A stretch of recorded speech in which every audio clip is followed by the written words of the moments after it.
Ouch.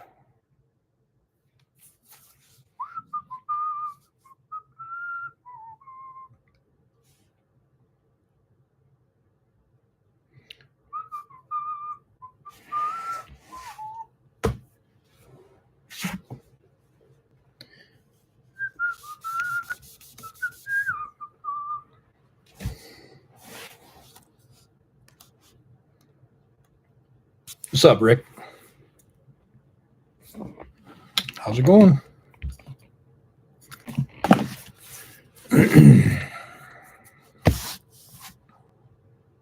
Kind of just an impromptu sort of live. I was bored. Figured I'd see who was awake.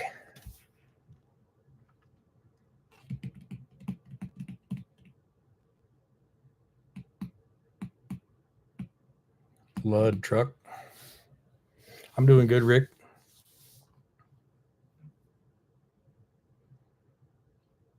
This video is weird. Is it pretty clear on your side? What's up, Wayne?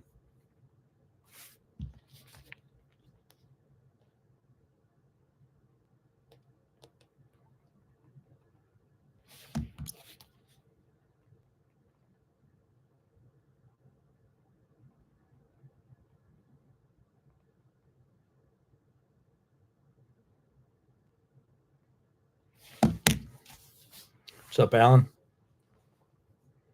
Yeah, it's weird. Like I think the connection here is not great, um, but that's okay. I suppose we're just gonna BS a little bit, anyways. What's up, Roger?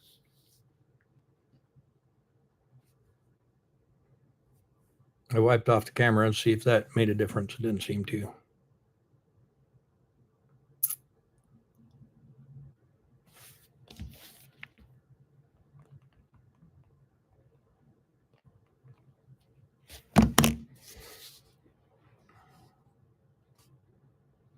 $23 people.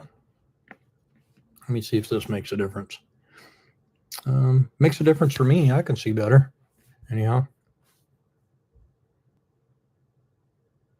What's up, Prenoy? Hope I said that right. Simon?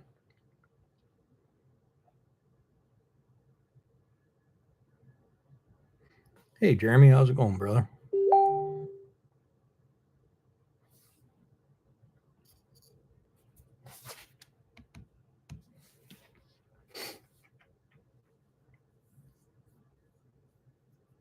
Live's treating me pretty good. How about you, Wayne?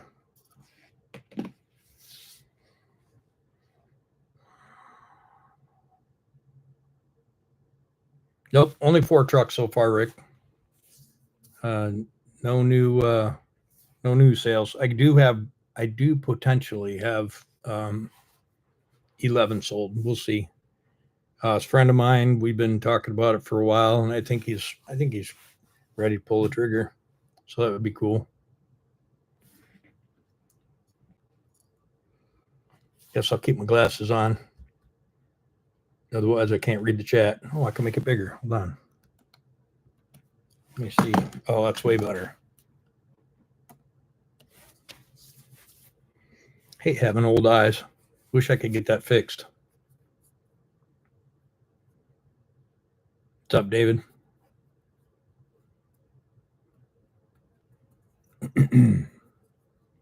So what are you guys up to? Sunday night there, right?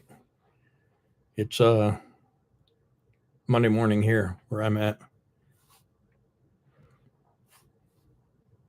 What's up, Nick? All right, 32 people in here, 9 thumbs up. Let's get 32 thumbs up. Let's try and keep it 100%. I don't know why it's not giving you the thumbs up icon, but usually it does when I do that. Yeah, Alan, Betty is coming along pretty well. We're about 5 or so videos behind. I was really lean on videos that I had stockpiled, and then while I was gone, or while I was back to work at the house, I did a whole bunch of videos. So I think there's 5 in queue right now, and I have 3 to edit. So that's 8 videos before you guys are caught up to where we actually are. John, I can't do the laser eye surgery. As a pilot, I can't fix my near vision. You can only do far vision. correction as far as that goes. Justin, I sold 4 trucks, X, Fiona, and the 2 FLDs. And I think I have 11 sold, but we'll see. What's up, Chris? Kelly, what's up? TJ flying's okay. I'm over here in Hong Kong right now. It's on a little bit of a break, so we'll see how that makes it. What's up, Mama? She's online. Jessica's online. That's cool. Roger, I think that the new owner of X is gonna make that truck great again and actually use it. And the new owner of Fiona, that truck's gonna get a restoration, and that truck's gonna get well taken care of. The 2 FLDs went to Guatemala, and so they'll live their life, the rest of their usefulness out hauling loads in Guatemala. What's up, Jeffrey? John, I fly the 777. Chris, did I say hi? Wanted to make sure. Nick, upcoming plans. Finish the air intakes on Crystal and get the window frame cracks fixed and get new glass in it, and then start working on interior bodywork, one or the other. Get Betty finished, put the big sleeper hole in it, new exhaust, wheels and tires, paint, body, and get that truck finished for Jessica. And then those will be our 2 trucks that we take to the shows. In the meantime, hopefully before the weather gets too bad, get the paint stripped off on Trisha and get that ready for body work and paint. Yeah, that's the most current plan anyhow. Okay, 41 people on, 22 thumbs up. Let's get that number to match. If you're here, give me a thumbs up, even if you hate me.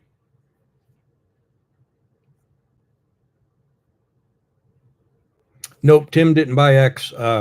Another guy who watches the channel bought X.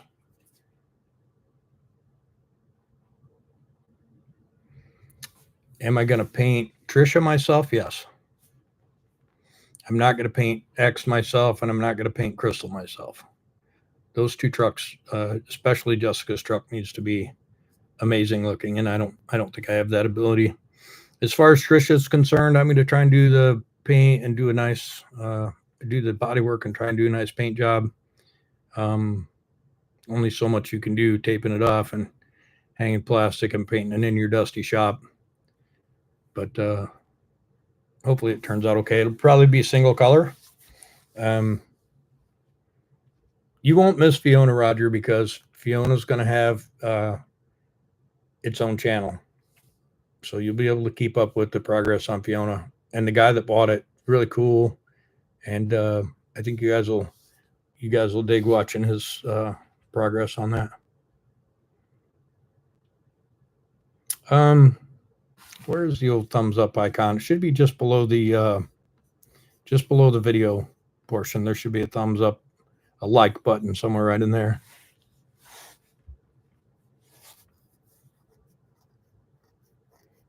Yeah. Steve sent me pictures when that was happening. It's really crazy. I haven't watched the video yet, so I don't want to say something that he didn't say in the video. So I'm not going to comment on it, but it's crazy for sure. Yep, Justin. Tim did buy a new truck. I got to see it. I wish I was home. If I was home right now, I'd go with him to get it. It's going to be super cool. Kind of disappointed that he didn't buy Marla, but he may still. John, I would love to use Team Steam to do the bodywork and paint on Crystal. He's 30 hours drive from me. So I don't think I'm going to.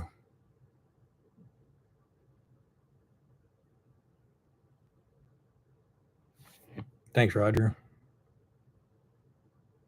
Hey, Dave, how's it going? Hey, Greetings to Thailand from here in Hong Kong. I'm super close to you right this minute. So Kelly, as far as that goes, and for everybody, really, the plan, the hope, is that I can sell everything and end up with Betty, Crystal, Marla, and Franny. That's the plan. That's what I want to happen. But if Tim buys Marla or somebody else buys Marla, it's just going to be gone. And if somebody buys Franny, I'm asking a lot for Franny. I want $15,000 for that truck. It's worth that to me. And if somebody wants to make that truck great again, spending $15,000 to start is not a bad deal. But if I end up with it, that's fine with me. Same with Marla. I'm asking a lot for Marla, but that truck is special. And if I keep Marla, I'll be pulling the 2-stroke out, putting a 14-liter Detroit in there, and making the truck fun to drive. Right now, it's not fun to drive. It's a lot of work. Let me catch back up on these comments. And K-Man, he might. The Aerodyne is Marla. The Marmon is Betty. So the plan is to maybe keep both of those. The white cab overs is on the chopping block. I don't have the time and the resources to make that truck what it needs. So somebody else needs to buy that truck and love it. Hey, Sal. I am having a pretty good day. Hope you are as well. Yeah, okay, man, he does.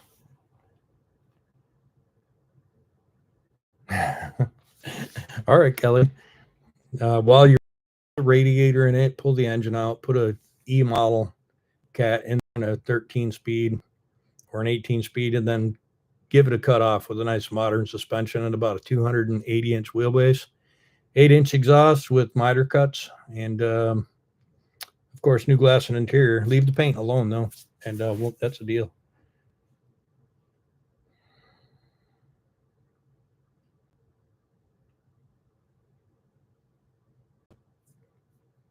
Simon, I'm not super sure.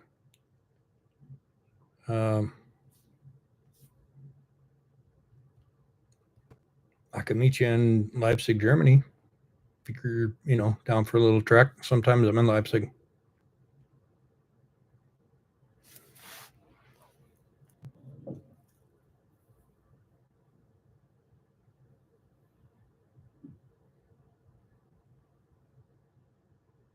Yeah. So, K-Man, I'm a 2-stroke guy. I love 2-strokes. I love the way they sound, and I love the way they drip oil all over my asphalt, make it look like a bum lives at my place. I love everything about a 2-stroke, but you're 100% right. They're a good nostalgia motor, but it's nothing I want to take on a 6-hour drive. I have quiet exhaust on the truck, so you can hear yourself thinking there, and me and Jessica can carry on a conversation, but then that ruins kind of the nostalgia aspect of a 2-stroke. So if that's what ends up happening, that I end up keeping that truck at the end when there's 4 left, then out comes the Detroit, out comes that 15 speed that I should have never put in there. Then I'm going to do the sandblast prime and paint the frame and suspension, nice glossy paint job, and put a new radiator, a whole new cooling pack, and the Detroit 14-liter at about 1,000 horse and an 18 speed or something, and some big nasty stacks, and then that truck will be fun for me. But we'll see.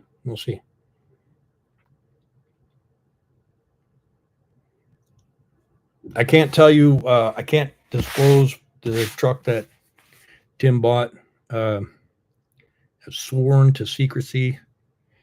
So you guys will just have to wait.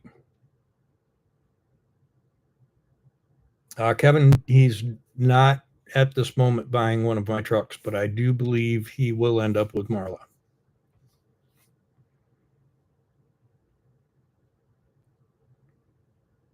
Dude, The GMC Brigadier. That was my first truck that I drove for money. 1982. 318 with straight exhaust, nice shorty stacks, like right at the top of the cab. That's why I can't hear anything today. Too many hours of hearing that thing groan. Yep, I saw that, Justin. I was super surprised that he didn't buy 12 because he had come to my house and checked out 12 and 13, and I'm super surprised he didn't buy one of them. But maybe he had already had that deal going, and I didn't know. How's it going, train boy?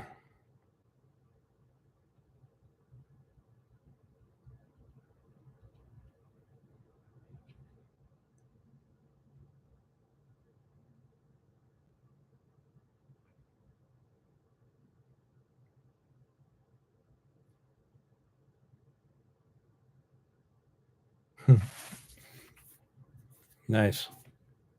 What's up, James? All right, we got 72 people on, 44 thumbs up. Come on, guys, find that thumbs up icon and click it. Let's make this thing 100%. I like to go for 100% thumbs up. We really should strive for that on my regular videos as well. Like, my views are still down, and that's kind of disappointing. But I think if we could get 100% thumbs up, and I know everybody asks for the same thing, but I think if we could get 100% thumbs up on like 10 consecutive videos, maybe that would coax YouTube into sharing my stuff a little bit more. I don't know, but let's try it. Let's try for that 100% thumbs up on every video. I give you guys $50. No, I'm just kidding. But seriously, I'd like to do that. Hong Kong weather today is partly cloudy. It's summertime here, so it's going to be 85, and it's about 275% humidity. So as soon as you go outside, you just start sweating. It's cool. Yeah.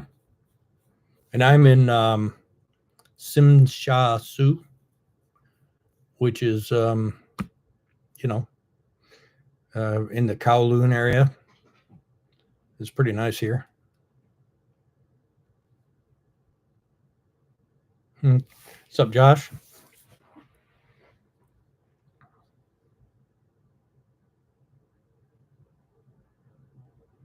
Yeah, Chris, it's true. They use Kenworth and Peterbilt parts, and so far it's a decent truck. And I kind of carried that along. Frames have or truck manufacturers usually have their own specs on the frame, and the frame that was under Betty is a Peterbilt frame. So I put a 2017 Peterbilt 579 rear suspension on it, which is basically a PACCAR suspension. They call it a Flex Air. Peterbilt calls it a Air Leaf or something, but yeah. Okay, man, it depends. It depends on what I bid. Like we're ACMI, so like our routes change, but we also have some airplanes that are owned by DHL, and some of our company-owned airplanes fly DHL as well. So we have some pretty consistent routes, and then some that are pretty inconsistent. So I do both. No, train boy, I'm not on vacation. I'm at work. Just on a layover. What's up, Randall? What's up, Cliff? Justin, I'll be home in a few days. It's not 100% sure when I go home. I bid a set schedule, but it doesn't necessarily mean I stay out that long. So a few days.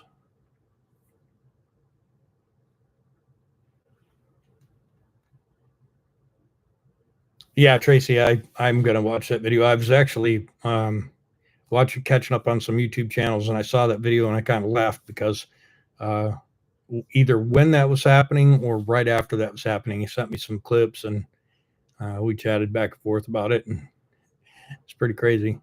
So I'm gonna watch that video here after we're done with this live.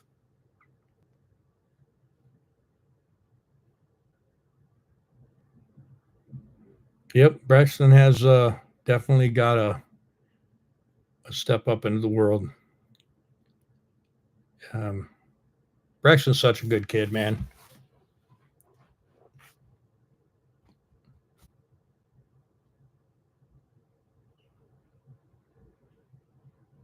Oh yeah, Mark. He might end up with some stuff. We'll see. He really wants Marla, and actually, I thought we had made a deal last week. Actually, he kind of surprised me, and then we just didn't come together. Doesn't mean we're not going to, but I feel like sometime in the next month or 3 or 4, he'll be swinging by to get it. We'll see.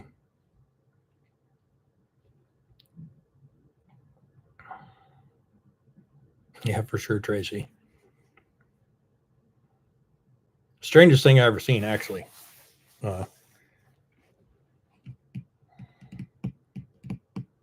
Right, Warren? Isn't it weird? It's like, and the only thing I could think of is, farm truck maybe sat around in the grain area and got grain dust. I don't know if you guys have ever seen what happens at those big grain bins when that dust in the air happens to get ignited by something, and the explosion and the fire that comes from that dust is pretty amazing. It's like if you take coffee creamer, that powdered coffee creamer, and you light a lighter and you sprinkle that cream, and it goes right up in the air. It's pretty cool. That's the same thing that happens with that grain dust, and maybe that grain dust, after years of it just settling down in the exhaust, I don't know. Interesting though.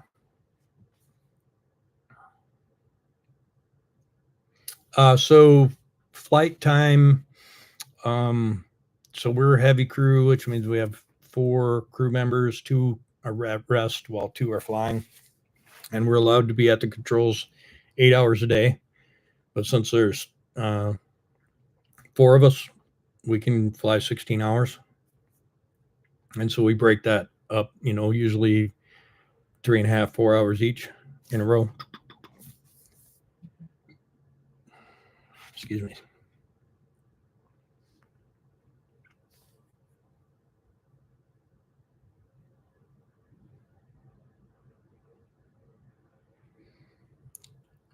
Train boy, did I accept your friend request? Usually I do.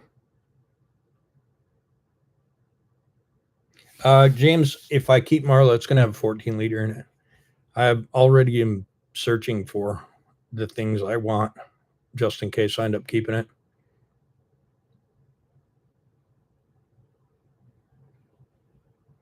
Yeah, okay, man, I'm super excited to watch the video. And actually, I was just about to, and I was like, man, I should do a live real quick before it gets too late on your end. It's not too late on mine. What's up, Little Red? Hey, Leslie.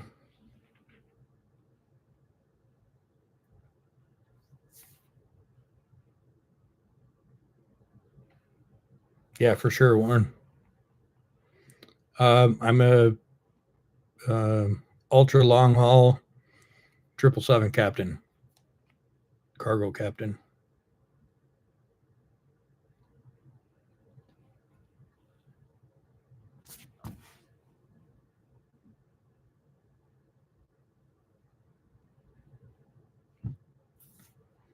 What's up, Billy?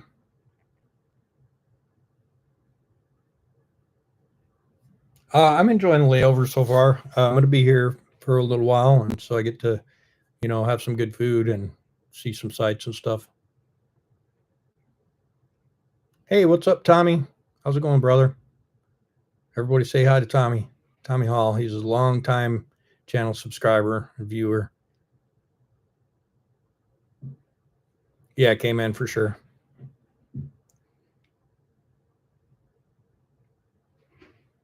Leslie, I'm going to try and sell down to have 4 left. That's the plan. And yeah, still planning on moving, John.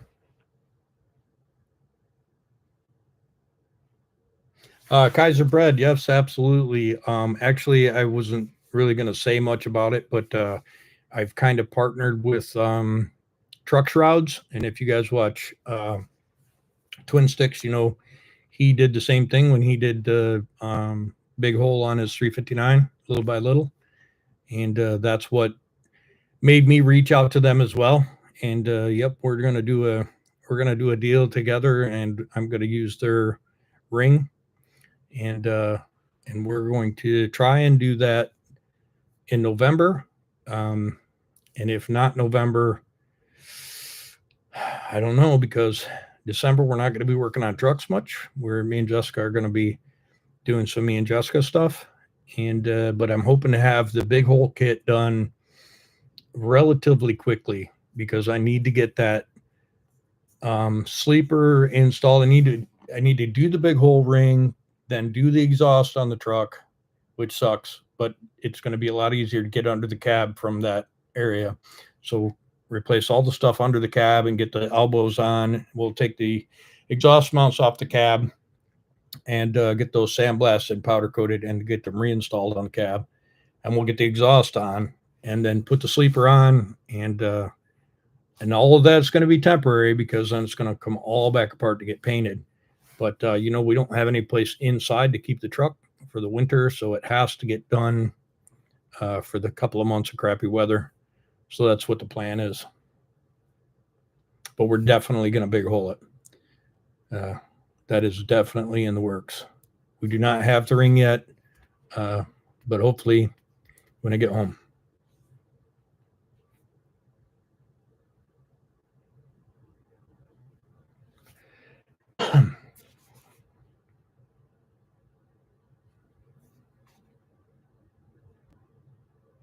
Hey, Matthew, how's it going?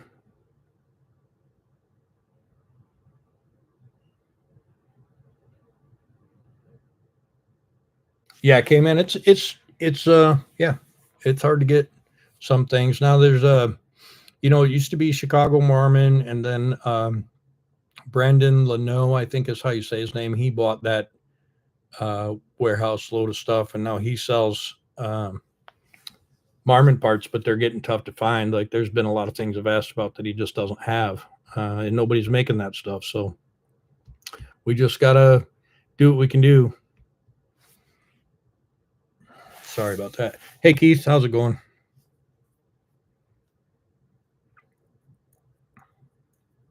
I was just watching Twin Sticks' latest video. I think it was came out maybe Saturday or something, Friday. I don't remember, but he could he could feel the frustration of that body work, and that's the part that sucks about doing paint is fighting that body work to make it perfect, you know.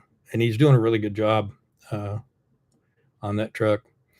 I don't have that ability to spend hours and hours and hours fine tuning dents in the truck. And kudos for him. FSC Trucking is in the house. What's up, brother? We were just talking about your fire exhaust.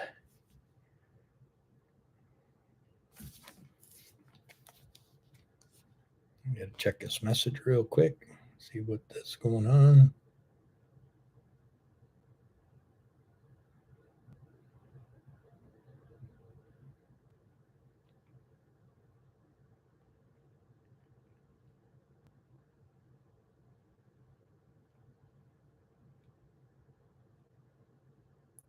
Two seconds.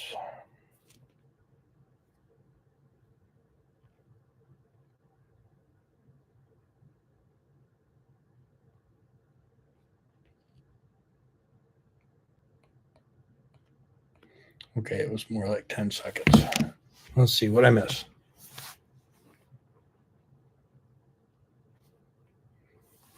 Thanks, Simon. Yeah, James, Chad's truck's looking really cool. You know, Chad's always been like that. Chad made Frankenstein cool to begin with, so I didn't expect anything less of him. Uh, you know, Chad's a hell of a truck driver and a hell of a mechanic, a hell of a good guy. And so I didn't expect anything less than this truck looking cool. Uh, yeah, sure does, K-Man. Warren, it was, that thing was sooting like crazy, huh? And it was some kind of really good for you, kind of healthy looking orange smoke. That had to be great for your lungs. I'm glad it didn't turn into a nightmare. I mean, it was a nightmare, but it could have been a whole lot worse.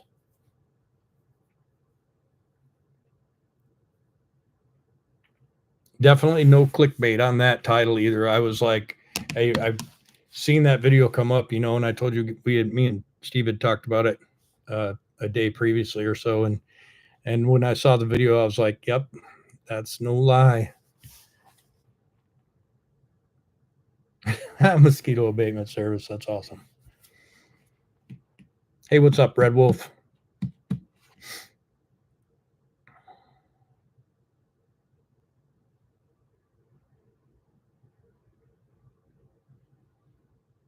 Oh, I can't even imagine, Steve. That looked horrible.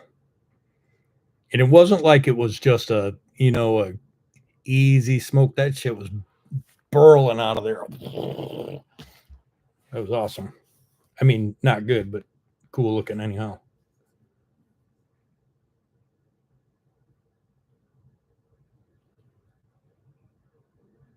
Even if Steve had a mask, which we know he doesn't, but even if he had a mask, there's no way you were finding it in there.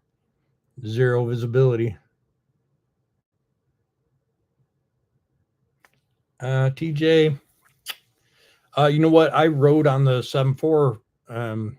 I did O'Hare to Anchorage and then overnighted and then did Anchorage to Hong Kong on a 7.4. And I miss it a little bit, but really the 777 is they don't call it the Gucci jet for no reason. It is very nice. I mean, it ain't no 787. It's still old technology airplane, but uh, I enjoy it more than the 7.4. But again, the 7.4 is an icon. You know, 777 is just a twin engine airplane. So the 7.4 will always like be something to me.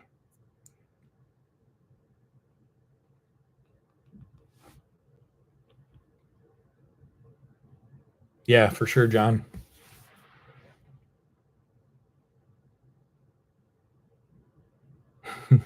Matthew. Uh, yep. I don't know if the steaks would have tasted so good with what was in the atmosphere, but sure could have cooked them on there.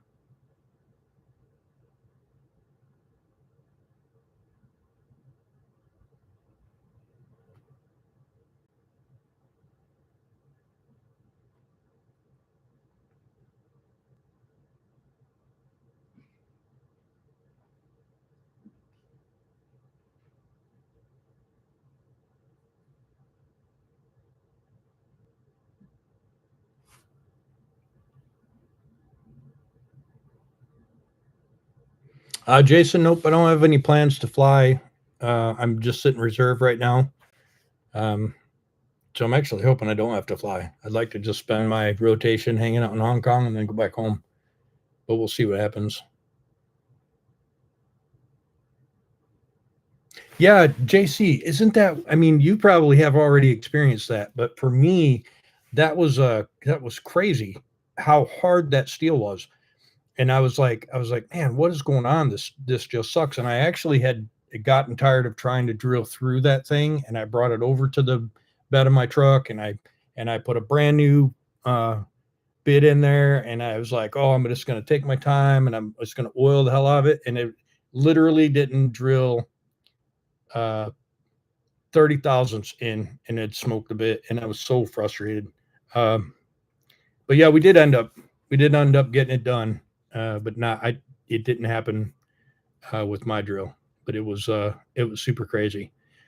And the way it ended up being drilled, we did use an annular cutter, and I didn't video this part, so it's not like I'm spoiling the footage. But I took it to a machine shop, and they put it on a Bridgeport, and they slowed that bit down to. I mean, it didn't even look like it was turning, and they were able to drill that stuff. But it was, I bet it was. maybe, I don't know. I don't know what speed to say, but it was slow. It was slow, and it took a couple hours to drill out those holes. But then once that was done, I just put it back in the frame, and my Evolution mag drill burned right through the frame with no problem. Let me catch up on some of these comments. James, Trisha is going to get pushed out of the shop pretty soon and get chemical strip on the aluminum, and then I'll finish hand stripping the paint on the fiberglass bits, and then we'll start body working it. Unfortunately,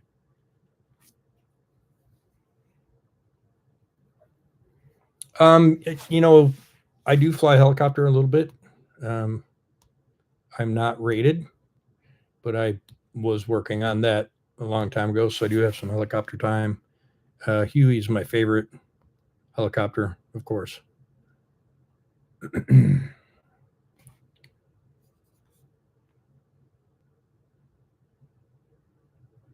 Yeah, I wish I had one of those. I actually could have ordered one, JC, and I didn't think about it. I was planning on the guy that made me the rails was going to make me a new set and just get the holes the right size the first time.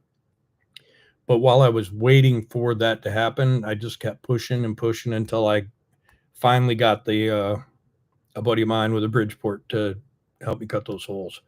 And so I actually got it done prior to that guy being able to get to the bender and to the um, fire table or whatever he'll call you the thing. And yeah, so we ended up getting through it without having to remake them.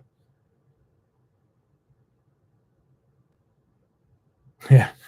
It was funny because the first 3 holes I drilled, they went right through. It's like, and then the first 2, and the third hole is like about halfway through and then just quit. And I'm like, man, I already killed this bit. And I thought, well, maybe this was just a cheap one because I had bought, JC had recommended some annular cutters, and I had bought some of those. But then when I went back to buy more, I couldn't find that brand, and I bought some other ones. I thought, oh, these must be the cheap ones. So I did grub up one more of the good ones, and I smoked it like instantly. And so then I knew I was in trouble. Thanks, Matthew. I didn't think anybody would notice. This is a Bruce Wilson shirt, yeah?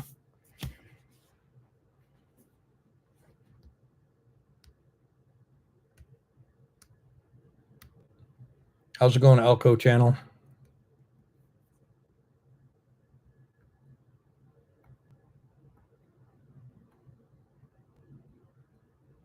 Yeah, I agree, JC. Without it, you can't. I mean, I have seen guys that have the big, massive, 2-hander regular drill, but I couldn't see drilling more than 1 or 2 holes with that. And I drilled some 3/8 holes for the bracketry for the air tanks. I drilled those with my cordless drill, and it was fine. I've got some pretty good twist drills, but it was only drilling. It was using the factory frame hole for a pilot, and it was only drilling through that new rail. It went right through without any trouble. But again, that particular part had not been heated by the plasma. Isn't this Diesel Life from Bruce Wilson's shop? I can't remember where I got this shirt.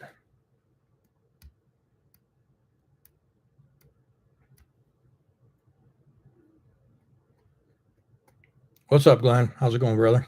Saw you last night, didn't I?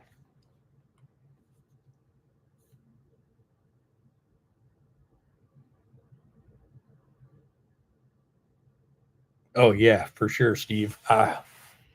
My dad had one. I'm gonna say it was like a 3/4 inch chuck, big old Sears Craftsman thing with a piece of gas pipe screwed into the top, and that thing would twist you around. And I'm sure that nothing compared to modern drill power. I don't know where I got this shirt. Jessica, where'd I get this shirt?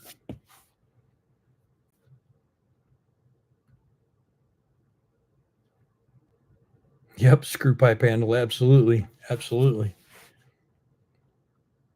And JP, you guys remember JP? He's got a huge regular drill. And he offered it up to me to do on the frame. And I was like, man, I'm not that guy. I can't do that.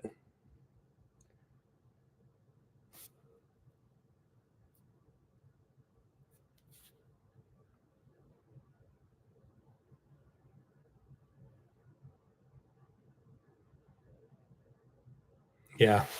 Yeah. There was a lot of guys. Oh yeah. So I don't know. Maybe Bruce and Diesel Life have a little thing going because I thought I got it from Bruce. Yeah, JC. There was a lot of guys that were recommending doing that 5/16 or something drill bit and then just going up from there. And man, if you're thinking about 32 holes and drilling them 4 times each, that's a lot on your drill. I was not interested in doing that, but I couldn't wait very much longer. Had I not got that buddy of mine with the Bridgeport to drill those, then the frame wouldn't be done right now like it is.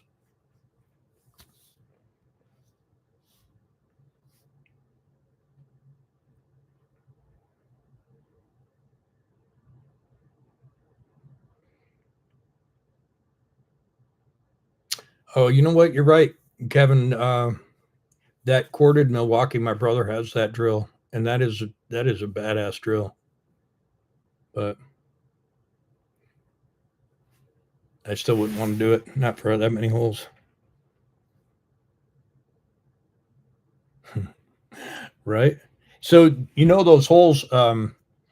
I chose to do um, 3/4 inch bolts, and the reason I chose to do 3/4 inch bolts is because I didn't want to have hex head bolts in the frame. Um, and I could be making a mistake using the fasteners that I'm using, but I'm using a structural bolt which has a rivet style head like a bolt or a huck bolt, and then on the business end it has a hex. I don't think it's really a hex. It's like a inverted Torx that's on the bolt itself, and then a big lock nut, and the tool you use holds that inverted Torx and then torques that nut. And once it reaches, and it's quite substantial amount of pressure. Once it reaches the proper amount of torque, then it twists the bolt and snaps that little like inverted Torx off. Um, and so I'm not sure that that's the right move, but it's what I wanted the look to be. So hopefully those bolts work out. Um, I did just put a standard grade 8 Tractor Supply 3/4 inch bolts in there to hold it, but those special bolts, and I can't remember what they're called, or I'd quit calling them special bolts. Uh, Hopefully they're good stuff.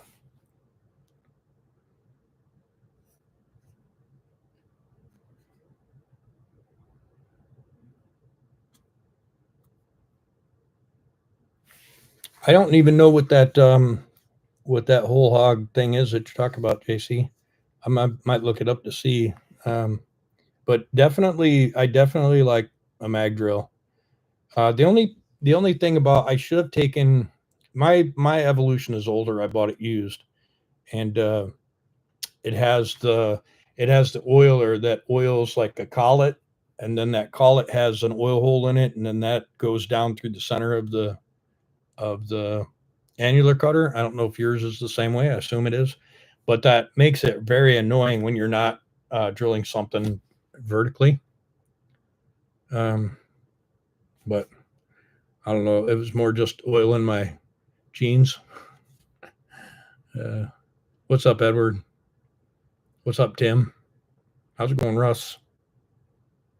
Yeah, Tractor Supply. Oh, JC. Just so you know, I had just went to Tractor Supply and they had no 5/8 nuts, no 5/8 lock washers, and only very few 5/8 bolts. And I needed like 2 inch, and they had like inch and a half and 2.5, and they didn't have any 2 inch. And I was frustrated, so I bought out what they had, and I got home, and then the next day I saw that I think maybe it was just a clip of the video that you posted on Facebook before posting the video talking about Nutty. And so as soon as I saw that, I went to nutty.com and I ordered $100 worth of grade 8 stuff. And so it came I think Saturday, Jessica's like, "Oh, it's from this place called Nutty, and it's real heavy." So I already have the stuff. It literally took 2 days, and I'm super excited to get home and see the quality of those things.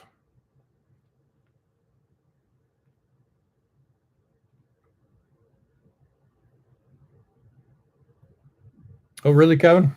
That's interesting. I'll. Oh, you know what? I think I know what you're talking about. So it looks like oil, right? But then when you put it in the spray bottle and you shake it up, it turns like a white, like almost a skim milk sort of stuff. Is that what you're talking about?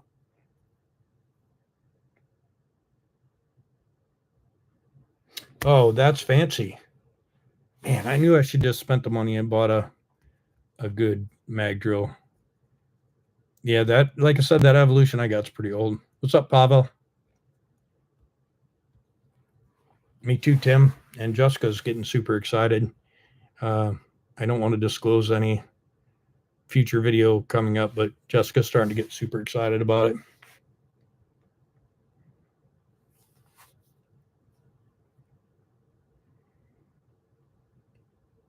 JC, I wanted to ask you, so I'm going to ask you, I'm going to call you out right here. Uh, how did you end up with 50 wires in that junction box? I've been trying to figure it out, and I can't come up with. I mean, I saw them, so I believe it, but what in the heck? How many? How did you do that? Uh, all right, Alan. Talk to you later, brother.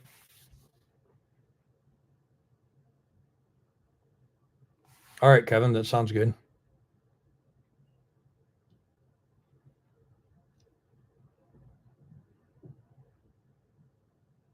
Oh, that was cool of them, JC, for sure.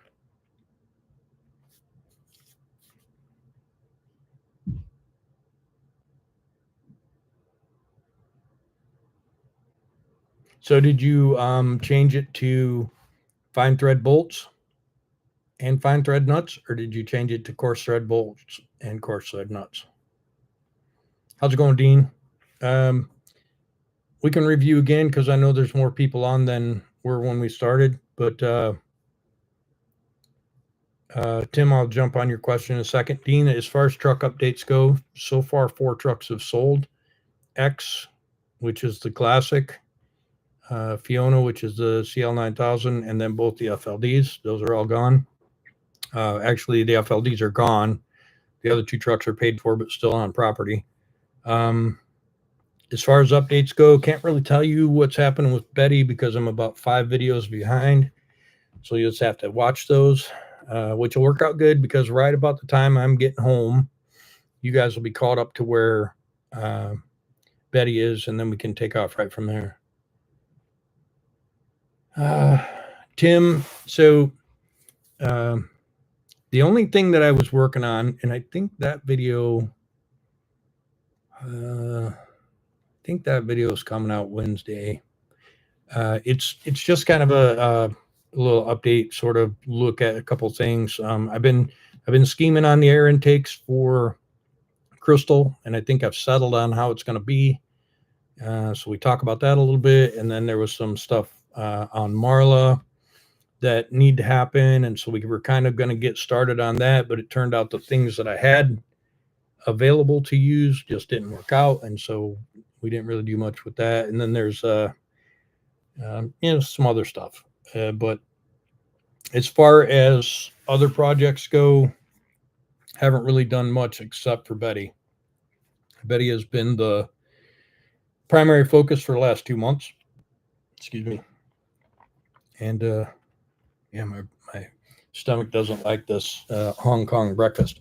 But yeah, so getting back to that, Betty has been the primary focus for a couple months, and so there's not been any real progress on anything else. Just selling the trucks is a big deal, and I really need to sell. I think I might have the Aeromax sold, and I might have Candy sold, and that would be cool. And then I really would like to get rid of Whitney and poor Dolores. She needs to go too, though.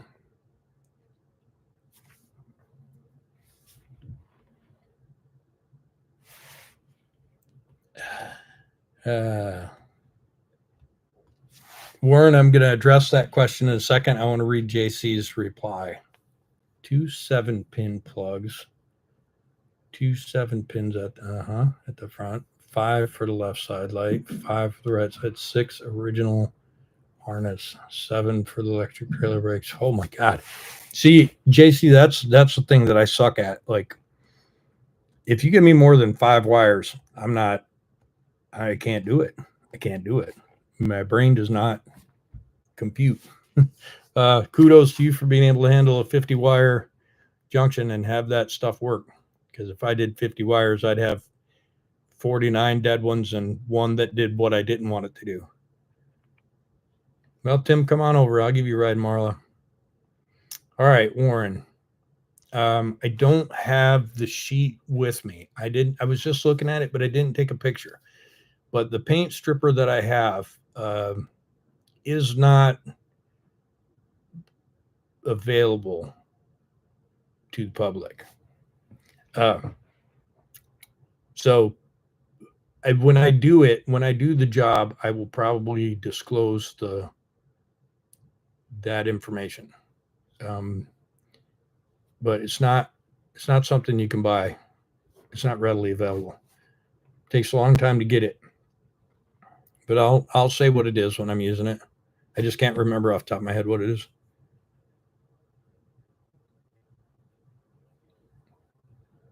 Okay, Josh, that's a great question. So me and Jessica bought that jump box at the auction for almost new price, and it was junk. And Jessica called the company and told them the story and asked them for some help, and they said send it in, and we'll see. And then when they got it, they were like, you know what? We want you to use our product, and so we're going to offer you a Goodwill one-time repair of the unit. And so they did repair it and sent it back to us, and I've used it about 5 times, and it's a pretty good box. I just haven't done anything. I just haven't done anything with it on video. I think maybe in the video where Tim came by. Yeah. So if you look at the video where Tim Gentry visits the Pretty Ranch, I think you'll see me using it on Whitney. And yep, I did forget to mention that was repaired out of Goodwill from that company. But yep, it's okay, Robert. It's okay, Robert. Uncle Bob, you're never too late. And Train Boy, yep, I'm an airline pilot. I'm a 777 captain.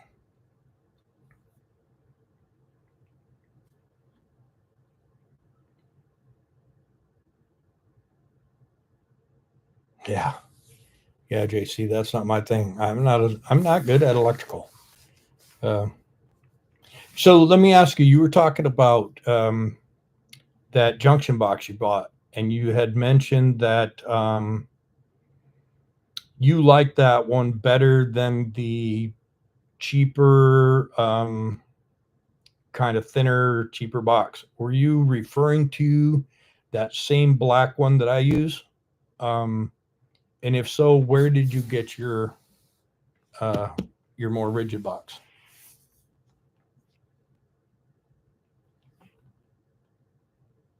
Tim, how much longer on Black Betty? That's a great question. A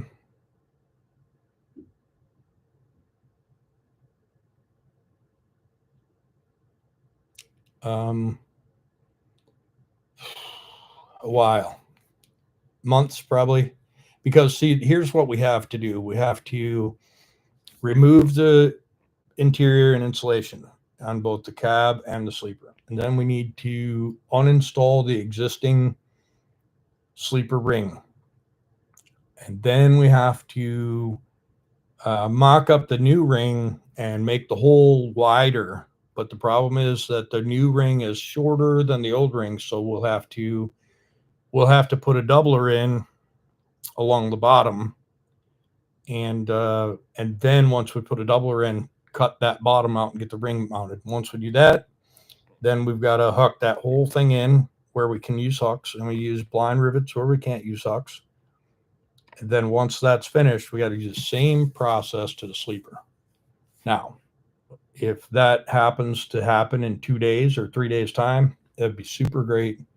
And then we can, once I have the ring done, then we're going to do the exhaust. And the exhaust is a little premature, but getting under, I want to change all of the stuff under the cab and pressure wash under the cab, and put all new stuff in there. So I want to do that while the sleeper's off.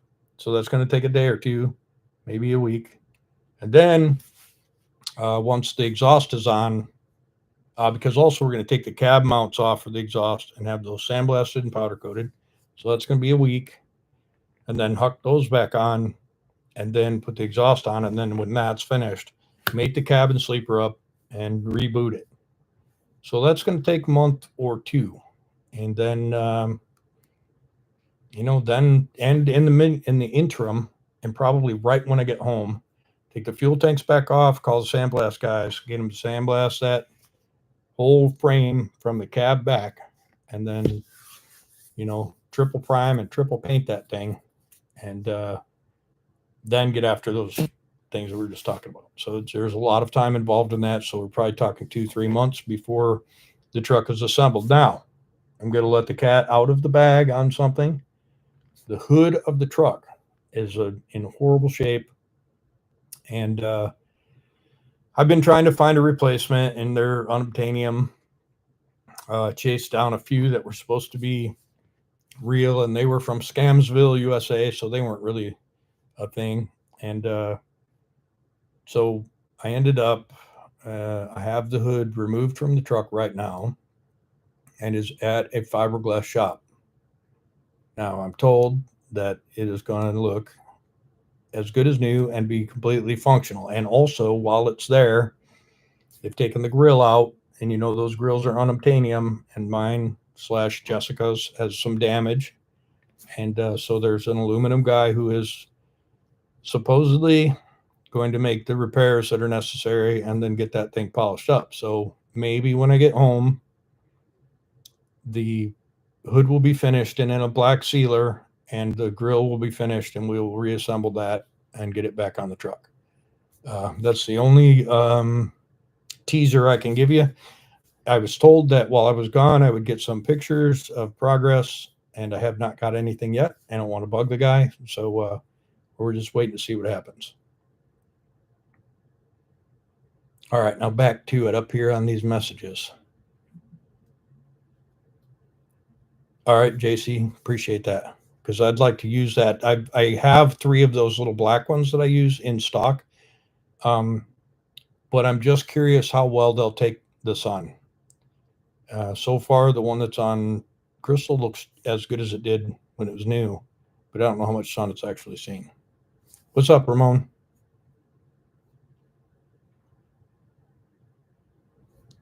Thanks, Train Boy. A lot of people don't like the names, but I don't know. I just feel like I have a better connection with them when they're named.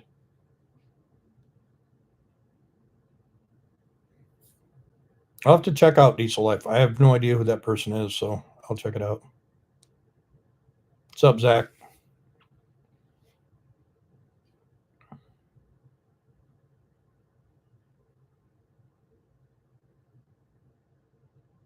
I have not seen that new video.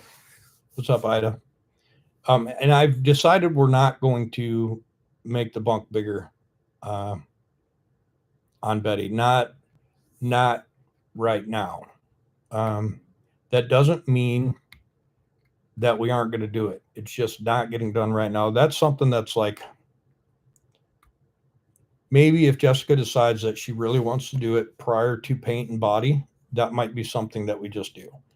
And I wanted to do it. I really still want to do it, but it's a huge job. And also, if you stick that big bunk on, it takes away from the look of the wheelbase. And I want to see the look of the wheelbase and see how we like that prior to do anything like that. And to remount the sleeper after it's been made bigger is not hard. It's 4 new bolt holes and 4 new bolts. So if we decide to do it, it's not a big deal to do it later.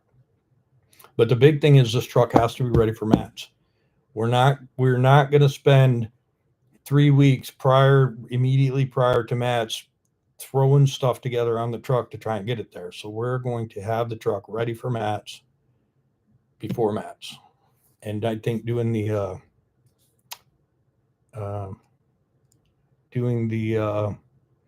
sleeper extension is not prudent. Oh, Bruce's video. Oh, yeah. On that huge live-in sleeper. Yeah, that's, you know what's weird? I'm going to switch gears for a minute on you. Did you notice how that truck sounded, that Pete? It's got a B model cat with, looks like 7 or 8 inch exhaust, but it just sounds so much different than any of my trucks. And I want that sound, but I had 7-inch, no, I had 8-inch exhaust on Trisha. It didn't sound like that. It's a B model. I've got 5-inch exhaust with mufflers on Franny, same engine, doesn't sound like that. I've got 5-inch exhaust with mufflers on Betty, doesn't sound anything like that. I have 7-inch open exhaust on Crystal with the E model, doesn't sound anything like that. I want my truck, or Jessica's truck at least, to sound like that Pete that Bruce was just doing that video on, but I have no idea how it sounds like that. But yeah, it's crazy.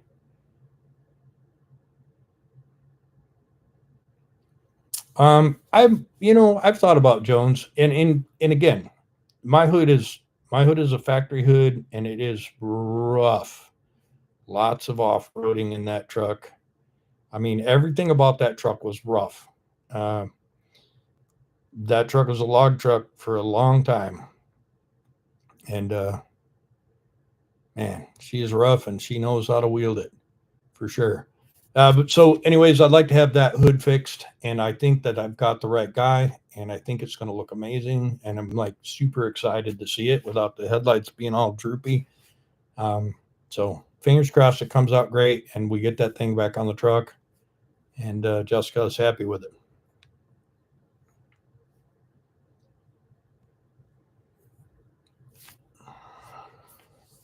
Oh, right on, Matthew.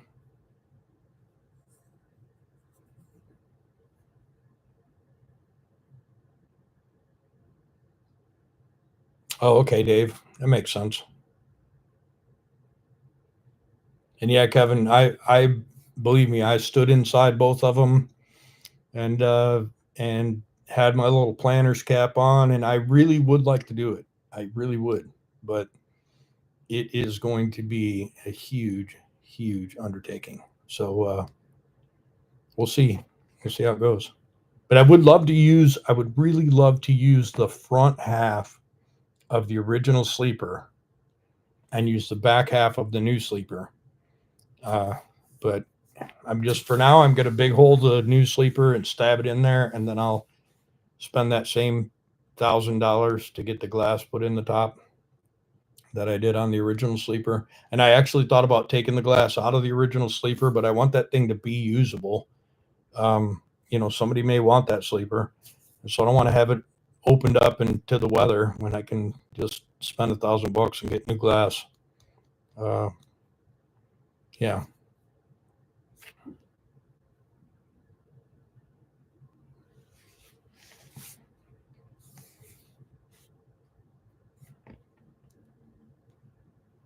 All right. See, I like that. 73 people on, 110 thumbs up. I like it.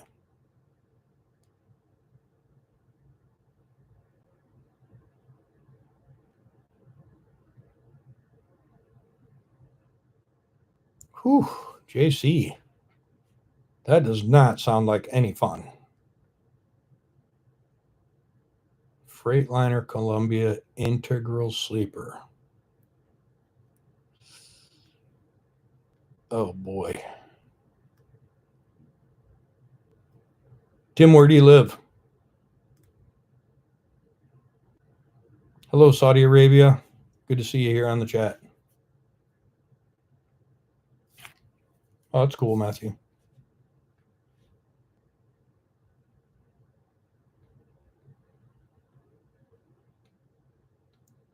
You know what, Ida, the sleeper, I'm not a fan of the Aero sleeper. Now, from the outside, once you're in the truck and you walk into the sleeper, I'm a very big fan of the sleeper. But from the outside, it's just it. I don't like it. It's like it's like the sleeper on pork chop truck. Uh, it's that I don't think you call it a mid roof. I think it's taller than a mid roof sleeper, but it just looks odd on the truck. Um, the Aerodyne sleeper on Betty has got a decent design. It'd look cooler with that whale tail on the top, and we may do that. But it's short. It's not short because it's 50 inches, I think, but it just looks short because of the way the roof is. And so if I put another 24 inches on there, it just looks badass. Jessica did a thumbnail. She took two sleepers and stabbed it together and made a thumbnail, and it looks super cool. But it's on the factory. I don't know if she, babe, did you make the frame longer when you did that thumbnail? I can't remember, but I didn't like the way it took away from the wheelbase. Um, and the wheelbase, I think, is what makes Betty look super cool.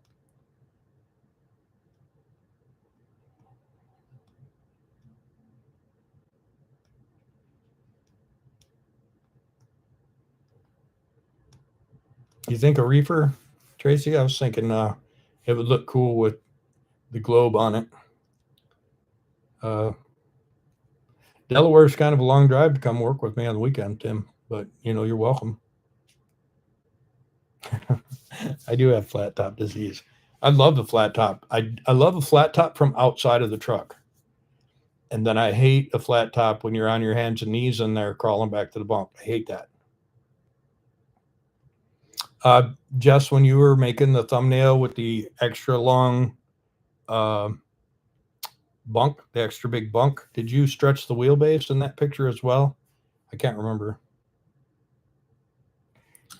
JC, I was looking through my pictures and I can't find a picture. I know that JP has a flat top bunk, and I think it's a 60 inch, but it might only be a 48 inch.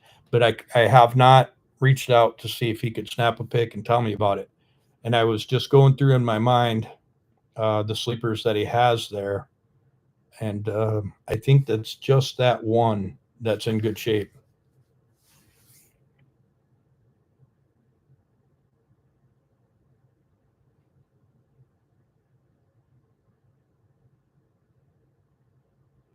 Warren, I have a stainless trailer available. I haven't worked a deal, and the problem with these old trailers, and I wanted one that's period correct, um, is sometimes they take a little damage, uh, and I want a near perfect one, and I don't know where to get a near perfect one that's from the 70s and 80s.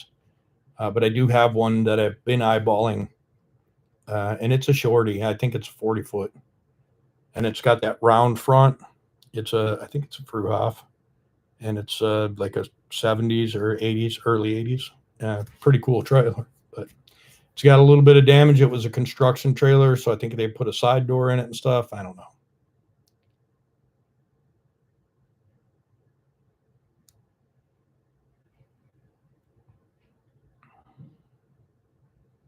Okay, babe. I was wondering.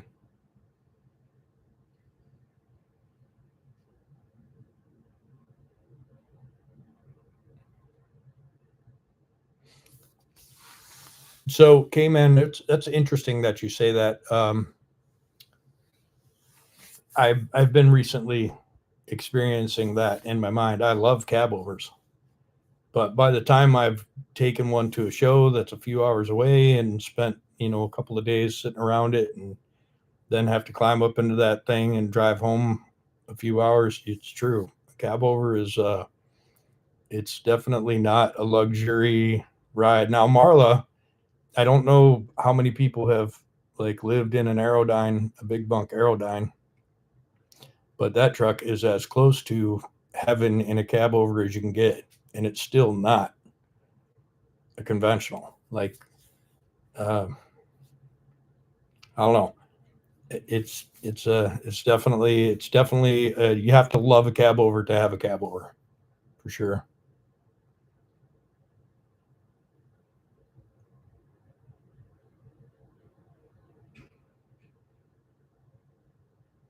Yeah, I understand, JC.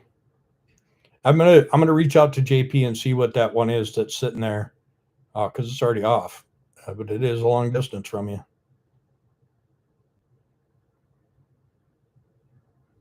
Steve, I'm trying to think if maybe I've bumped into that same trailer on Marketplace. It had the ribbed sides, but I don't think it was stainless, right? Is that the one you're talking about?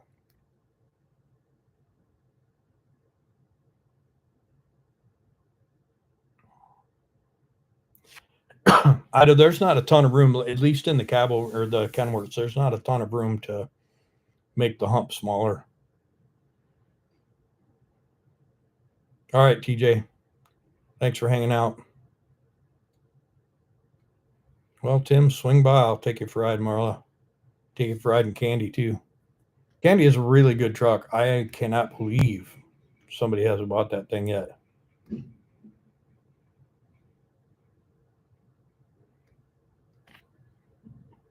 Excuse me. Sorry. Nope, Kevin, I haven't watched that.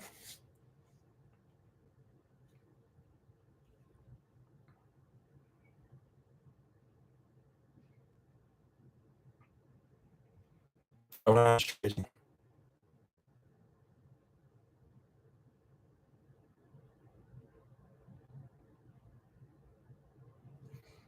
Yeah, I don't think the single axle would be all that great.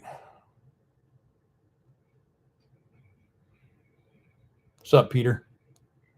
Don't forget to say hi to Steve. He's in here too.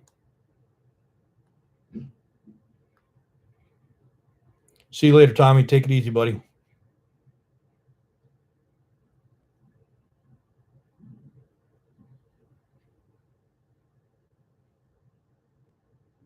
Nice, Warren.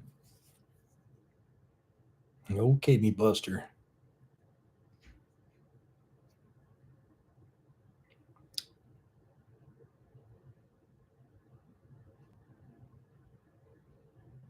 Trisha is a really good truck too. I haven't really advertised it for sale because I had Johnny take everything off of it to do the bodywork and paint, and then I just never did anything with it. But that is a really nice truck. If you guys remember, um, it's got a new clutch, new trans, new power divider. It's got brakes, bags, bearings, bushings, kingpins, tie rod ends, uh, decent stock interior, new glass. It's a nice truck. I'd like somebody to buy that truck and take it and paint it themselves rather than me put a color on it they might not like.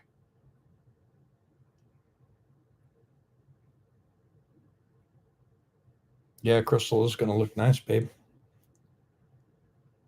Hopefully, Betty makes every other truck on the lot look like trash, though.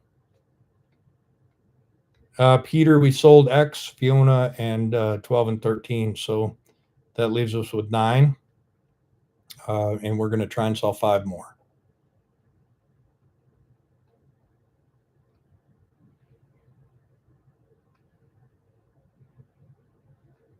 Yeah, that's true. And you know what? I misread my audience, and that's the only reason why I ended up with so many trucks. With the popularity that Franny had, I thought, man, I've hit the YouTube mother load, and so I went a little crazy and got a little over zealous on buying trucks, and I changed the channel from finding cool trucks and doing well it starts to making it a repair channel. And not a lot of people want to watch a repair channel, and I don't want to have a repair channel. So we're gonna rewind, get rid of some stuff, make a few of the trucks great again, and then get back to what the channel originally was. And we've got some ideas for next year. So let's try and get these trucks sold down to where we only have a few left, and then we'll do, truck stuff on our trucks, but then get back to having fun and finding old trucks and meeting people and uh, will it starts, and maybe somebody else will buy the trucks, and then I can spend my time finding more.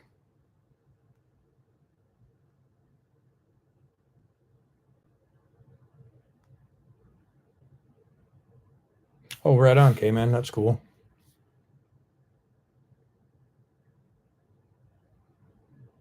And I agree with that, Kevin, because I'm gonna do air ride on the front axle as well. So I'm waiting for JC to get it all worked out so he can just send me a parts list.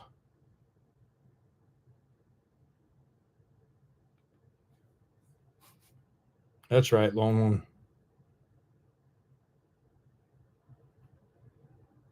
One. Peter, the guy who bought Fiona. Fiona, if you guys are subscribed to the Facebook group CL9000, he's been posting some stuff in there, and he and his girl are running. They're going to run a channel, and they're going to highlight the rebuild on Fiona. So that'll be pretty cool. I don't have the channel details, or I'd tell you what they are, but at some point in time, here in the future, we'll start putting that out there so you guys can join up and help him uh, get Fiona great again.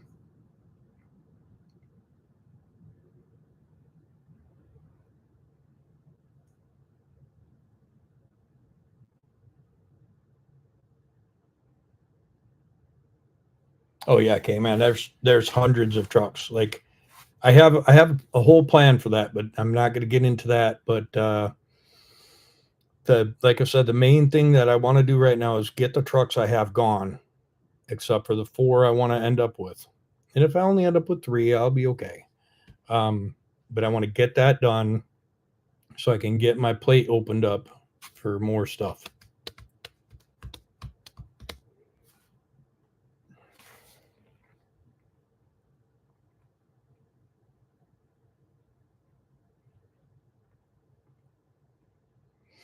Kevin, I've seen those, I think, and there's a kit on at Four State, and I think I could adapt that sort of thing. But I'm interested to see what JC comes up with and how he likes it, and if he if he digs what he does, I'll probably do the same thing.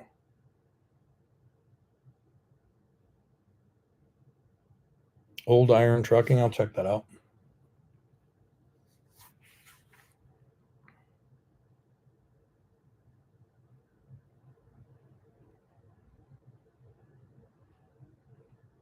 Yeah, you know what the man? I don't want to talk about it. I want to find it. The trucks in Georgia are in the woods. The old cars in Georgia are in the woods. They're not easily seen from the road, and so I want to actually incorporate some air work and locate some old stuff from the air, and then drop a pin on the GPS, and then discover who owns the land, and then go from there. And that's kind of what I want to do with the channel. Is I want to make it an air based discovery channel sort of thing. So we'll see how that goes. All right, Steve's back. Now we can stop talking about him.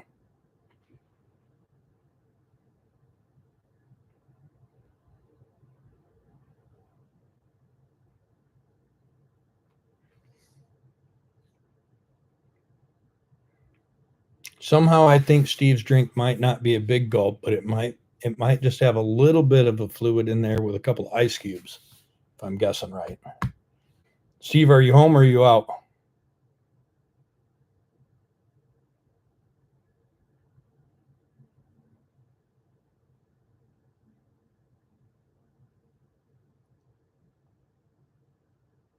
Okay, Tracy. Sounds good.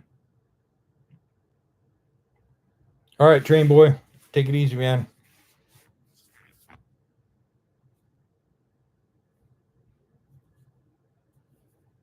Right on, Matthew.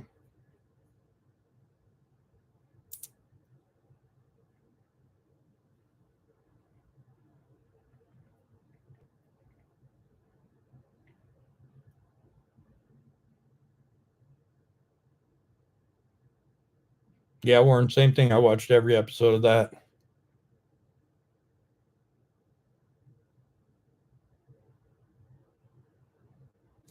Yeah, that show you're talking about is Canadian, right, JC?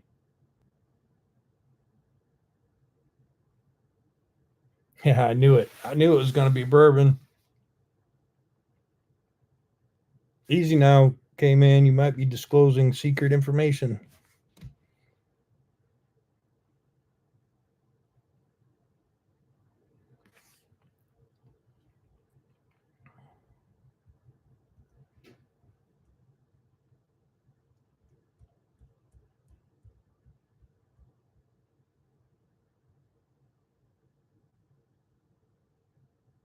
All right, Billy, take it easy, brother.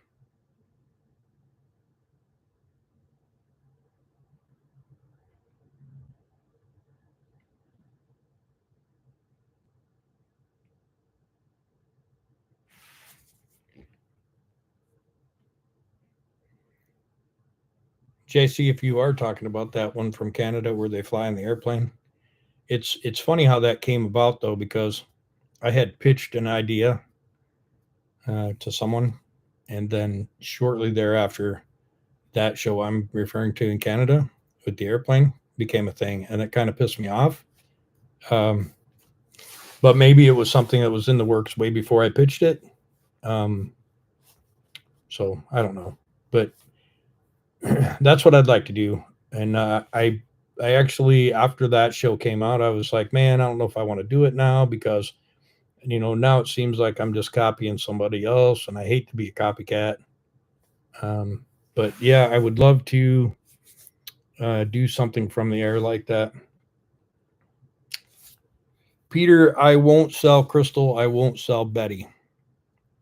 I don't want to sell Franny.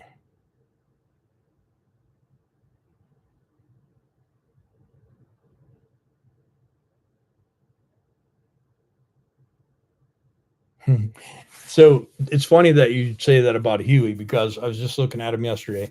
Um, a long time ago, a long, long time ago in a faraway place, um, I wanted a Huey so bad. And it was the first time that I'd ever had a successful company. And I was like, that was going to be my thing, right? And I had found a Huey for like $125,000, and it was complete.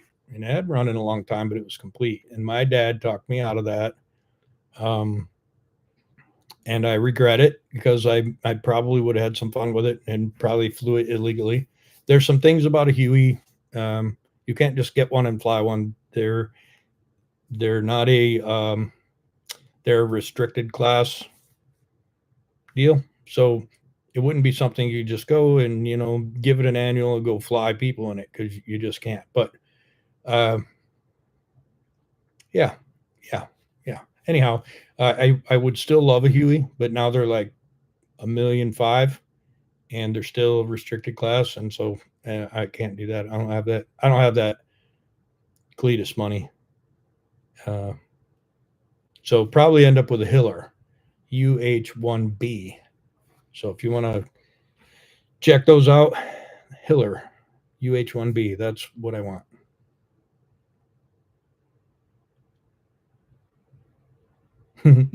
Yeah, Kevin. And it might not have been, like I said, it might not have been somebody who stole my idea. That may have been in the works for years before I thought I came up with the idea, but it just seemed like pretty crappy that, I pitched it through an email to a company, and then pretty soon the company's got another deal going. So yeah, whatever. It does. And it may get one in 2025. We'll see how it goes. Jessica wants a house. So we have to do that first.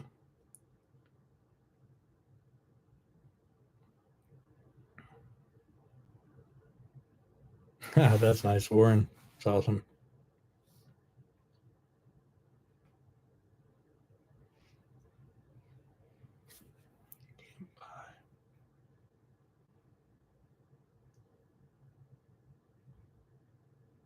Yeah. Yeah. The Hillers or Hueys? Well, and Steve, I changed it from 60 to 30, thinking that was going to be okay, but it still seems like it's too long on that delay. Thanks, Tim. It's funny back in the day. My dad was a military vehicle collector, and that's a very long story in its own thing. But that's like how I became a mechanic, working on military vehicles, hundreds of military vehicles in my life, and we had this guy who's no longer an associate. Of course, my dad's dead now, so nobody is. But this guy was a real piece of crap up in Kenosha, Wisconsin, and he had a Cobra, an actual. He got it given to him supposedly by the military, and because he had I don't remember what you call it, but he had a museum uh, classification, so he got a lot of stuff given to him from the military, and he had a operational Cobra, and I thought that was pretty cool. But Steve, I'll teach you to fly, but I recommend buying an airplane if you're going to learn to fly, because otherwise you'll spend as much money renting an airplane as you could own one. And the key to becoming a pilot is to buy an airplane, fly it till you get all your ratings, and then sell it for the same or more than you paid for it. That's the key. I see Jessica, you said yes, please, about a helicopter. That might have been the house. Not really sure.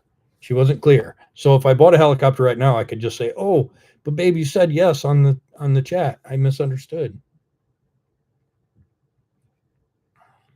Kevin, I don't want to build a house. I I have in my mind a barn dominium that I would like to have built, but I don't know. There's a lot of factors.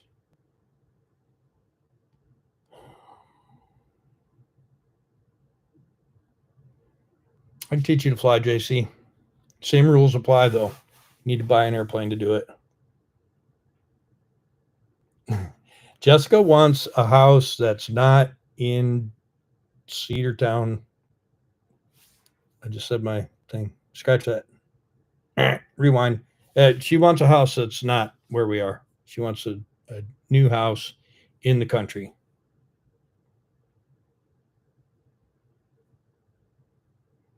Yeah, Heavy D makes about $20 million a month. He can buy all that cool stuff. I make about $600 a month, so I can't really buy that stuff. And yeah, Steve, you can. I'm not talking about a $200,000 airplane. I'm talking about like a $30,000 to $50,000 172 with basic instruments, and you fly the legs off the thing. You get all your certificates you want, and then you flip that airplane back for the money you paid for it, so it's free. You only buying your gas.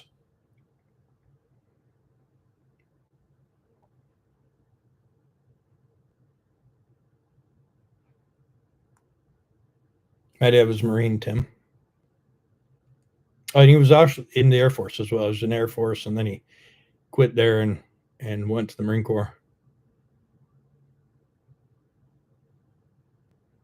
I can't even imagine an operable ex-military, ex-modern military, something like a Cobra or something. I can't imagine the upkeep on something like that. You know, Heavy D's got a Blackhawk, and I guarantee you, an annual inspection on that thing costs in the hundreds of thousands every year, and then regular maintenance. I can't even imagine having the money to maintain that thing.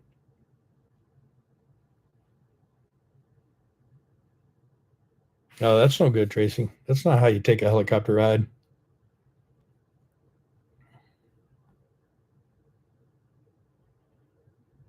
Yeah, it does, JC. My location is not very well protected because I'm on a main thoroughfare, and a lot of people mention it because they see my place, and so I try not to disclose it like I just did. But yeah, it does suck having to hide it.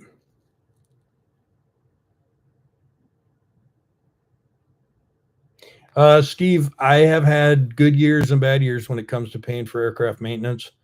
An annual inspection without having anything wrong can cost $1,500 or $15,000, and I've had them go both ways. My standard $1,500 annual pencil whip versus a $15,000, something in an AD, which is an airworthiness directive, or something timed out, can be very expensive. And if you need a motor, if you screw up and do a sudden stoppage of the prop and then you have to do a new motor, you're talking 20, 30, $40,000, depending on what motor you got.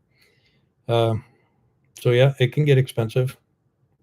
Insurance isn't cheap. You pay $4,000 or $5,000 a year for insurance.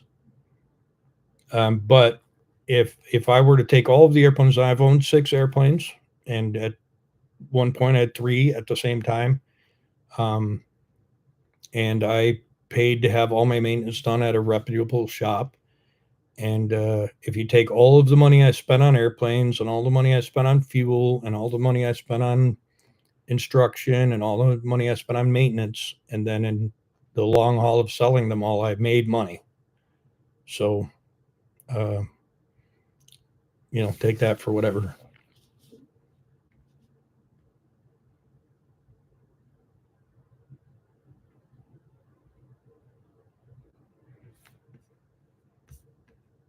Nice, Kevin.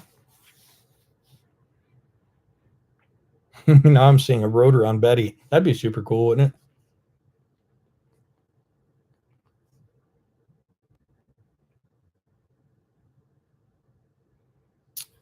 it? So if you wanted to work on your own airplane, there's no shortcut to that anymore, really. You're going to have to work for a shop for a couple of years.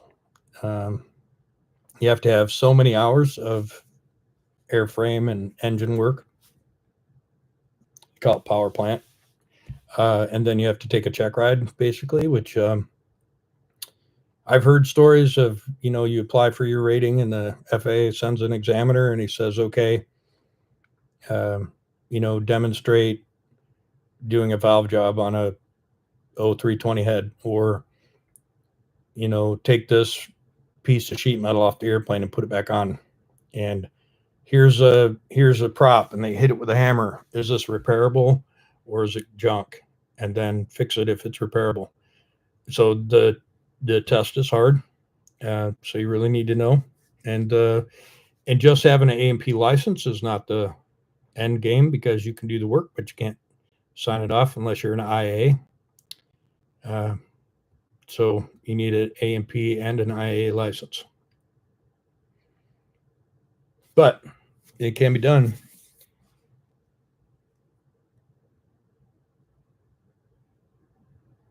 Yeah, I get that, JC. I work outside right by the road, so people are stopping pretty often. People stop when I'm not home. That irritates me. If the shop isn't open, don't come. If the shop's open and you're driving by, you can swing by and talk for a couple minutes.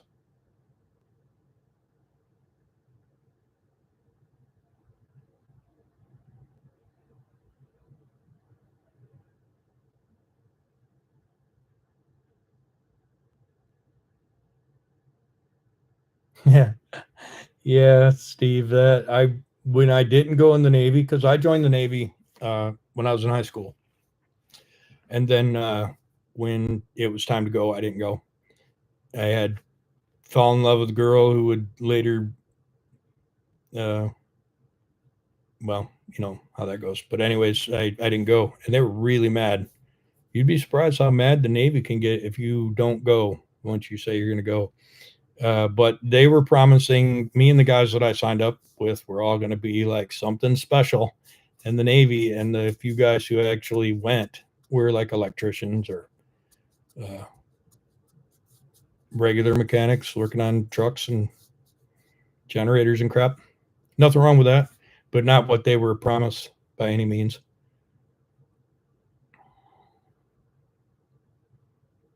That's pretty cool, K-Man. All right, Josh, take it easy, brother.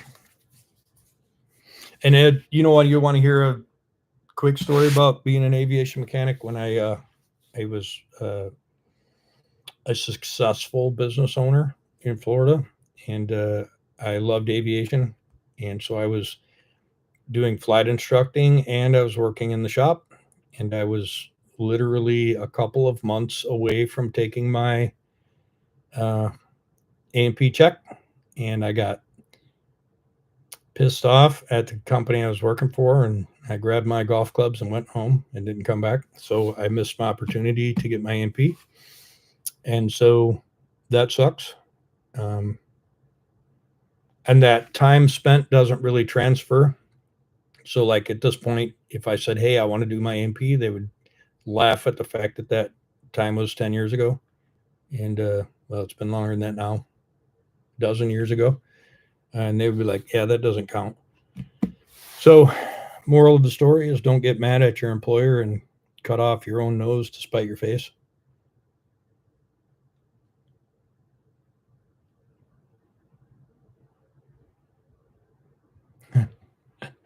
There's nothing wrong with being an electrician. My brother is an electrician. Uh, he's like an electrical engineer, kind of uncertified, but um, there's nothing wrong with that. I mean, they understand a lot more than I do. I can't understand electricity at all, but they were supposed to be like uh, super special stuff, you know, like like jet aircraft pilots and Navy SEALs and stuff, and they were electricians and mechanics. So it's always a joke when the military tells you something. There's always just like the government tell you there's something. It's always bullshit.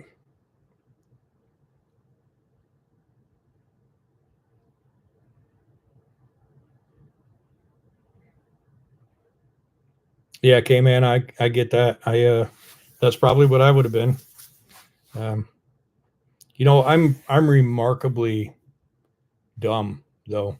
Like I'm surprised anytime I ever like pass a test or a check of any kind. I'm like, man, how did I do that? Because I don't feel very smart. Uh, I have to study all the time. Some guys are just naturally smart. I'm not that guy. Crack open one of these. It's just water. See, it's just water.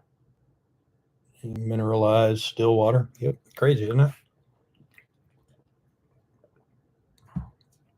Mmm.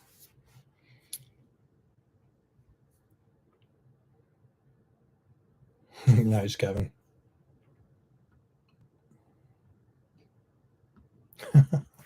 Ida, that's funny. So I bought this building in Michigan back in like 2001. It's a huge old factory, and me and my brother were wiring that place up, and the electrical panel in that thing was 480, uh, some kind of multiple phase 480, and we were running some just some 110 outlets along this 50-foot wall, and my brother's like, hey, help me fish this wire, and I'm like, okay. And so I mean, I would think that a guy would fish the wire from the outlet to the box, but we were fishing the wire from the box out to the outlets. And he's like, yeah, just take this thing and feed it to me down this 50-foot multiple box uh, conduit. And man, I got a flashover. I got close to the main with the metal fish tape, and I highly recommend using one that's not conductive, like a fiberglass fish tape. But I got a flashover. I didn't touch it, but I got close enough to the main that it actually flashed over the arc, like you're welding, right? And it did it with an explosive uh, reaction. It was just like boom, and I was holding on to this thing, and it when it exploded, it was so bright that made me 100% blind, and like in an instant. And my brother's like screaming at me, "Are you okay? Are you okay?" And I was like, "Well, am I standing up or am I laying down?" And he's like, "You're standing up. Why?" I said, "Because I'm blind. I can't see anything." And that blindness came back within, like 15 seconds. I could see just fine, but I was 100% blind. It was like I was unconscious, but I was talking to my brother.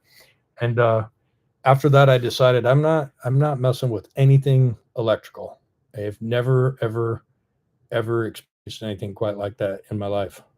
I still feel like maybe it killed me, and I just on my third or fourth try. I'm not sure.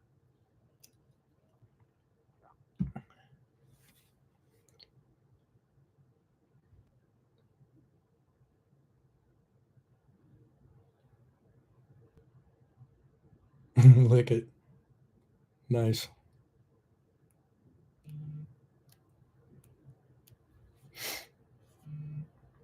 Later, Matthew. Let's see. I'm getting some messages.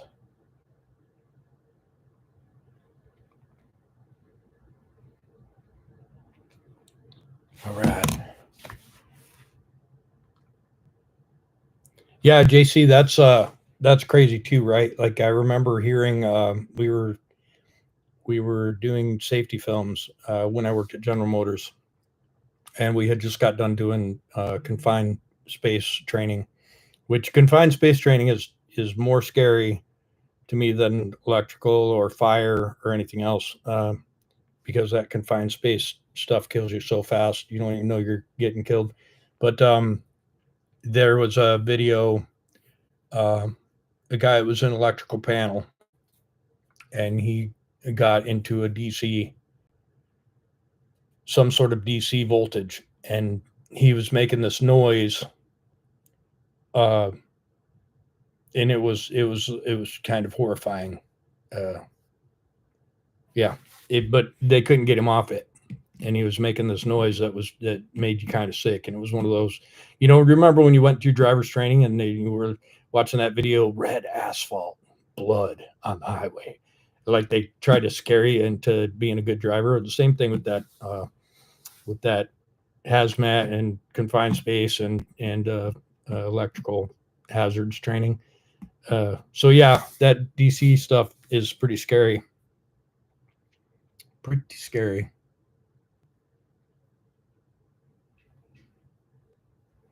Cold War Mercantile or Cold Water Mercantile? Peter, what is that? What's up, Sean?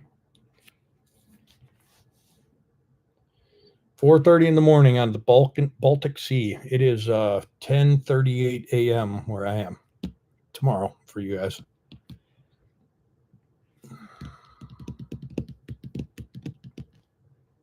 Well, I guess, yeah, tomorrow. Let me check these messages right quick. Okay, saw that one.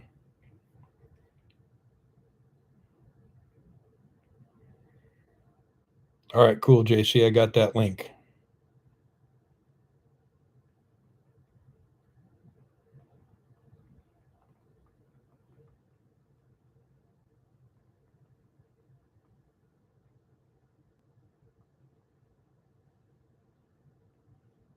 Okay, I'm back.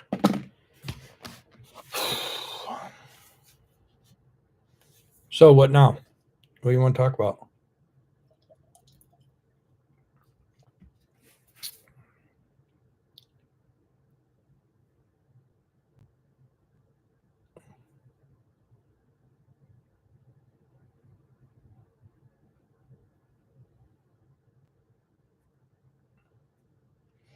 Oh, Jessica's taking off.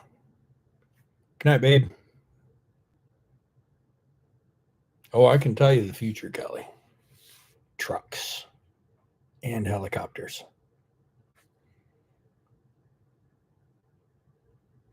Yeah, Keith. Jessica's on that same Michigan time zone, so yeah, I 12 hours here, 13 hours when I'm in Incheon. Yeah, pretty crazy.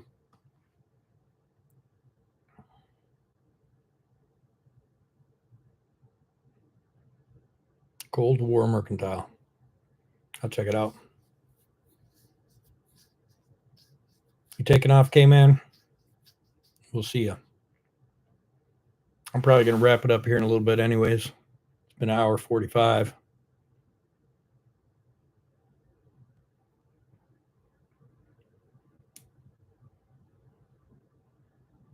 Nope. Me and my brother,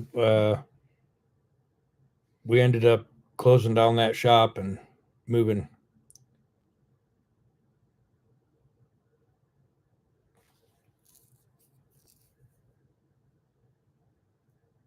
So I was thinking about trying to do a merch drive, so I can buy a helicopter. What do you guys think?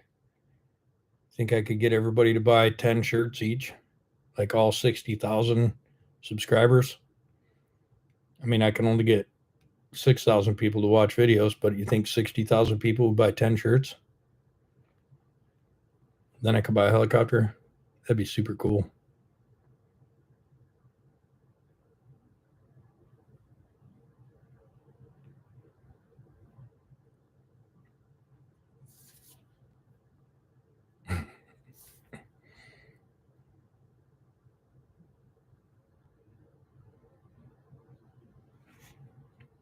All right, guys, if there's not any more pressing questions, we could wrap this puppy up. Still 65 people on, but I'm sure everybody's getting tired.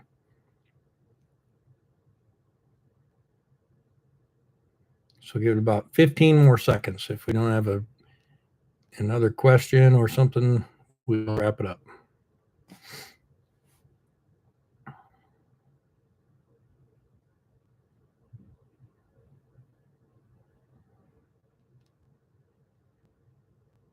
Ten seconds.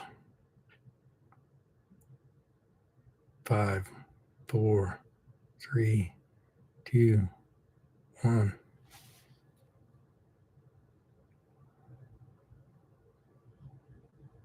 All right, guys.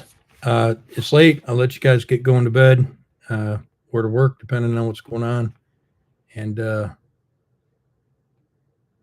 I'll try and keep the wheels down and the sky up and get myself back home safe. And you guys get out to work and get home safe.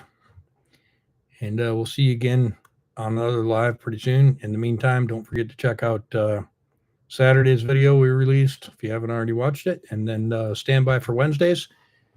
And we'll see you guys.